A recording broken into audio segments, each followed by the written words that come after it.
no movie. It's made in 2008. And the Transition Canada movement at that stage was only about 3 years old. So it's really pretty quick. And it's interesting because there were a lot of stories that were told, showing how they had sort of the vision of the future and looking forward and looking back, and always working with a very sort of positive vision towards the future, rather than being worried about what may happen or how things might just simply get worse. And so really it's about people in a community sort of writing the story that you'd want to see looking back 20 years. What is it that we should be doing today, looking back 20 years from now? And so this is the story that we're beginning to create. And for me, like, stories have a lot of different beginnings. And one of the beginnings of this story, of many, in 2001 I started teaching a course on sustainability at the college. And was given the textbook and the course outline, and the topic of that course was humans and the environment.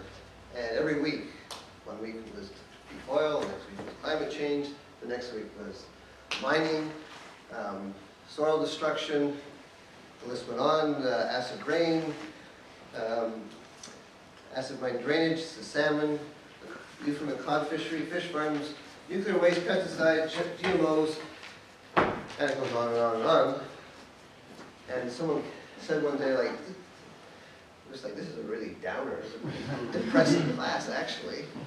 It's like, well, kind of, where's the good news? Where are the solutions? Like, what are people doing? And, well, it wasn't anything in the textbook, and there wasn't anything in all the other books that I had sitting on my shelves. And it was kind of like, well, that year we just dealt with bad news. And that question's kind of bothered me for a while, over that 10 years, and I began to, think a lot about, what are the solutions, what are people doing, and in pursuing that question,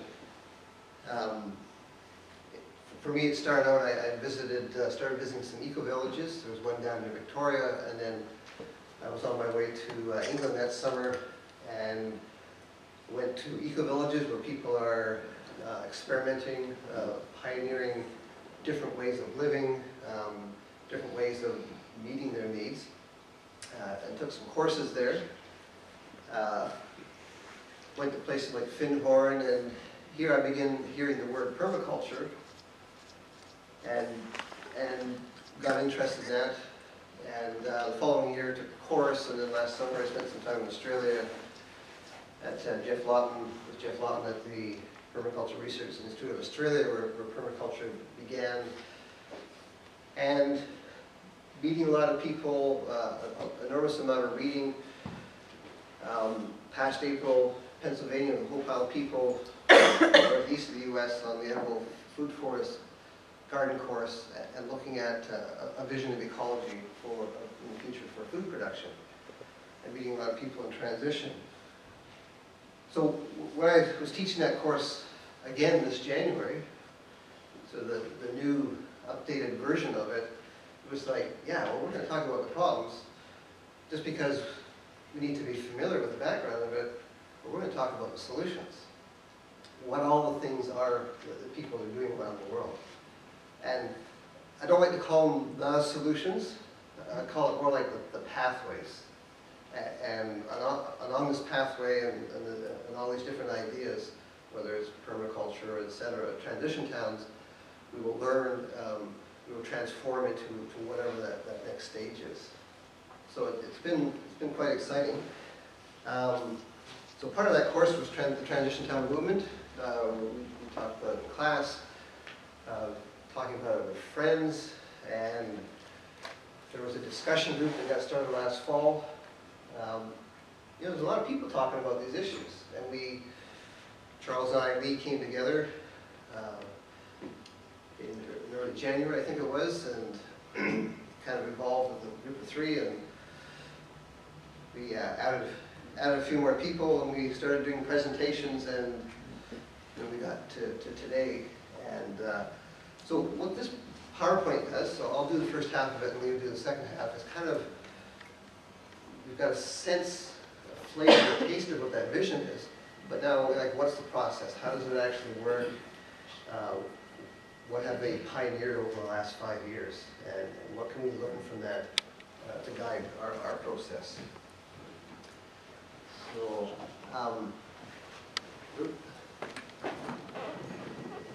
there's a lot of information on the web. We've been trying to absorb it. We've got a lot more to learn. So in the presentation, I'll quickly go over a little bit of background about why this movement is a bit different, and then quickly with the process of forming a transition town. All the slides here, there's a handout here. You're welcome to take a copy of it so that you can sort of read it and reflect on it more later. So, it's a socioeconomic movement, and it's about dealing with the coming challenges, whether it's climate change, peak oil, and the economic changes that come as a result of that. And the peak oil part of it is really foundational, and it's because everything that we do in our life is based on the globalization model. It's based on the concept of cheap energy. So, in fact, if you do the analysis, essentially we're working with free energy. So we talked about the idea of if your car ran out of gas and you're down by the ferry and you need to get the crest through, well, how much would it cost to actually power your car to go that distance? 75 cents, half a liter of gasoline. Conversely, how many horses, how many people would you have to employ to push your vehicle that distance? And you start calculating through the numbers, and you realize that the amount of energy that's contained in this gasoline is absolutely phenomenal. We all get to live like kings because in the old days we didn't have that energy. The only way you had that energy was maybe with a horse or having a lot of slaves. So the only solution, this is a finite resource, is we need to sort of redevelop and invent new ways of living that aren't as dependent. So it's not about technical solutions, it's not about solar panels and windmills and all that. It's about interrelationships, because how we conduct society is a whole bunch of relationships, from where we get our food to how we heat our home. And so, that's a big part of it, and to reemphasize that it's a very positive vision. So transition will occur. How we prepare and respond to that changes what happens at the end of it. And the other key thing is that all these issues that we talked about in the video, they're collective issues. They're not things that you can solve on your own. It would be very, very difficult. So a collective framework is quite necessary. So how do these issues affect us? How do we prepare for that? This is the only slide about peak oil. It's not a peak oil presentation. The red bars are how much oil has been discovered over time. And here's the usage of oil, and we can see that usage is going up as discoveries decline. And thus, the end of oil, the end of cheap, plentiful oil is upon us. So then becomes the discussion, if we accept that premise, what does the future hold? And one vision of it is we'll invent new sources, we'll discover nuclear fusion, there'll be technology will come up with things we've never dreamed of, and I'm sure they'll come up with a few things, often referred to as a techno fantasy. Of course, the opposite is that everything collapses and goes to hell. And the other one is solar technology and windmills, electric cars and all that kind of stuff will provide the solutions. So it's another sort of technological fix. And yeah, we'll use a little less energy, but we'll be able to continue on. The transition vision is more about a creative descent. Okay, the understanding that we don't want to end up there. The red line is probably not possible, and you know, solar panels and that use lots of rare earth metals and resources that aren't that plentiful, and it would be very difficult to generate the same amount of energy that we're using today with that technology. We can maybe look at this through another lens, the Kubler-Ross stages of grief.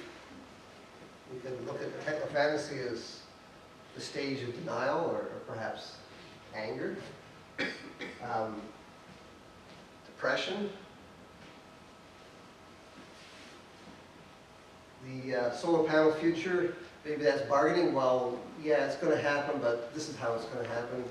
Or we can get to the stage of acceptance that this is where we probably want to head to. So,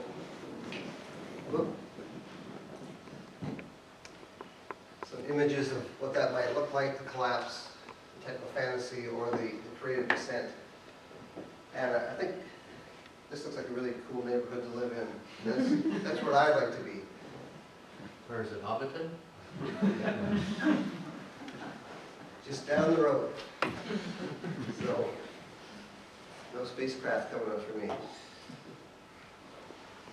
And so, there's different visions out there, and we've been on the global growth model for a while. And if we continue with that, it's a brick wall, or we head down the road of relocalizing, rebuilding, which produces resilience. And we know Prince Rupert's not a resilient community.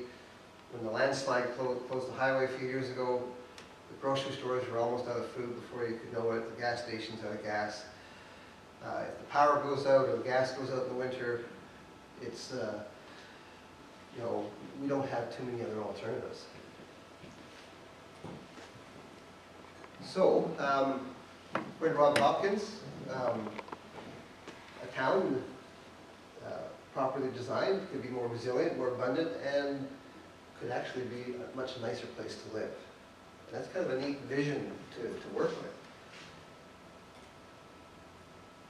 As I mentioned before, it's based on permaculture principles, and this is a system design technique which seeks to build sustainable human habitation by observing how ecosystems work and working with the principles that come from that. Okay, you got a little sense of the history of it. This is a fairly new movement. It's 2005 that Rob Hopkins asked that question that he asked in the video. The students came up with an energy descent plan. So they looked ahead 20 years, looked at where they need to be, came up with the intermediate steps. They took it further. They developed the transition town concept from it. They took it to City Council, who adopted it and began to run with it. So this report's document can be seen online. That's the first one ever written. And he moved to Totnes, Devon, the following year, 2006. And the movement's been spreading very rapidly. I updated the slide today. Last year it was 300 communities. As of today, there's 370 communities worldwide that have gone through the process of becoming a formal transition town. There's another 408 that are in what they call the mulling stage, which is sort of the pre-stage where we're at. And a recent list of places in Canada that have come along. So, spreading widely, very much still in the English-speaking world, but as we saw in the video, there's one in Japan, one in Germany, and quickly sort of going outside those boundaries. Now, you know, we might think this is just another sort of environmental movement, and there's parts about, there's a lot of things about transition that are quite different than what we might call traditional environmentalism, if we define that. And this table kind of shows transitions based on group behavior. It's very holistic. So there's a lot of public participation. The answers lie within the people in this room, not within some experts. The answer is localization. It's positive. People are the solution, and it's acting as a catalyst. Okay, as opposed to some of the sort of traditional methods of campaigning. So there are some principles. Part of the outer transformation of the community also involves some inner transformation, positive, inclusion, resilience, and using principles of self-organization. There's, as I mentioned, a lot of resources. Transition Handbook, there's version 2 that's been written as a wiki so that people throughout the world can contribute to it. There's a tremendous amount of resources. So we've begun looking at them and learning from that. So essentially transition is trying to answer this question. What are the things that we need to do in this community for it to sustain itself and thrive? And how do we do that? So Lee's going to talk about the process.